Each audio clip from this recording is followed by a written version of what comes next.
வணக்கம் நண்பர்களே. நாம் அந்த பதிவில் என்ன பார்க்க போகிறோம் அப்படின்னா, தமிழ்நாட்டில் பழைய பென்ஷன் திட்டம் நிதியமைச்சர் சொன்ன ஹாப்பி நியூஸ் அப்படிங்கிற தலைப்பை தான் நாம் அந்த பதிவில் பார்க்க போகிறோம். நீங்கள் நம்ம சேனலுக்கு இப்போ தான் புதுசாக வந்திருக்கீங்கன்னா நம்ம சேனலை மறக்காமல் சப்ஸ்கிரைப் பண்ணிக்கோங்க. கூடவே பெல் ஐக்கானையும் ப்ரெஸ் பண்ணுங்கள். அப்போ தான் நம்ம போடக்கூடிய வீடியோஸ் உங்களுக்கு இன்ஸ்டண்ட்டாக நோட்டிஃபிகேஷனில் வரும். தமிழ்நாடு அரசு ஊழியர்களின் நீண்டகால கோரிக்கைகளில் மிக முக்கியமான ஒன்றுதான் பழைய பென்ஷன் திட்டம். தற்போது நடைமுறையில் உள்ள சிபிஎஸ் எனப்படும் பங்களிப்பு ஓய்வூதிய திட்டம் அரசு ஊழியர்களுக்கு ஏற்றதாக இல்லை எனவும் இதில் இழப்புகள் அதிகம் என்றும் கூறப்படுகிறது. தமிழ்நாடு மட்டுமல்லாமல் பல்வேறு மாநிலங்கள் பழைய பென்ஷன் திட்டத்தை அமல்படுத்த கோரி வலியுறுத்தி வருகின்றன. பழைய பென்ஷன் திட்டத்தை ஒரு சில மாநிலங்கள் ஒவ்வொன்றாக செயல்படுத்தி வருகின்றன. ஆனால் தமிழ்நாட்டில் இதற்கான அறிகுறிகளே தென்படவில்லை.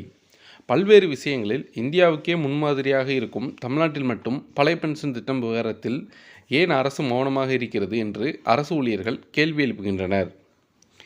மேலும் பழைய பென்ஷன் திட்டத்தை தமிழகத்தில் செயல்படுத்துவது சாத்தியமற்றது எனவும் இந்த விவகாரத்தில் தமிழக முதல்வரின் முடிவே இறுதியானது எனவும் நிதியமைச்சர் பிடிஆர் பழனிவேல் தியாகராஜன் கூறியிருந்தார். இந்த விஷயத்தில் தமிழக முதல்வரும் மௌனம் காத்து வந்தார். நீண்ட நாட்களாக கிணற்றில் போட்ட கல் போல் இருந்த பழைய பென்ஷன் திட்ட விவகாரம் தற்போது புத்துயிர் பெற்றுள்ளது.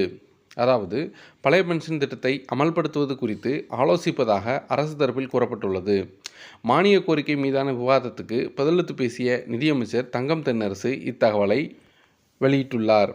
அதில் பழைய பென்ஷன் திட்டத்தை அமல்படுத்துவது குறித்து சிறப்பு குழு அமைத்து அதற்கான சாதக பாதக சூழல்கள் குறித்து அரசு ஆலோசித்தும் என்று நம்பிக்கை தெரிவித்துள்ளார். பழைய பென்ஷன் திட்டத்தை அமல்படுத்துவதற்கான சாத்தியக்கூறுகள் இல்லை என்று கூறி வந்த அரசு இப்போது அது குறித்து ஆலோசித்து முடிவெடுப்பதாக கூறியுள்ளது. அரசு ஊழியர்களிடையே சற்று மகிழ்ச்சியை ஏற்படுத்தியுள்ளது. விரைவில் தங்களுக்கு விடியல் பிறக்கும் என்ற நம்பிக்கையில் அவர்கள் உள்ளனர். ஸோ இந்த வீடியோவை லைக் பண்ணுங்கள், ஷேர் பண்ணுங்கள். மறுபடியும் நம்ம அடுத்த வீடியோவில் சந்திப்போம். நன்றி, வணக்கம்.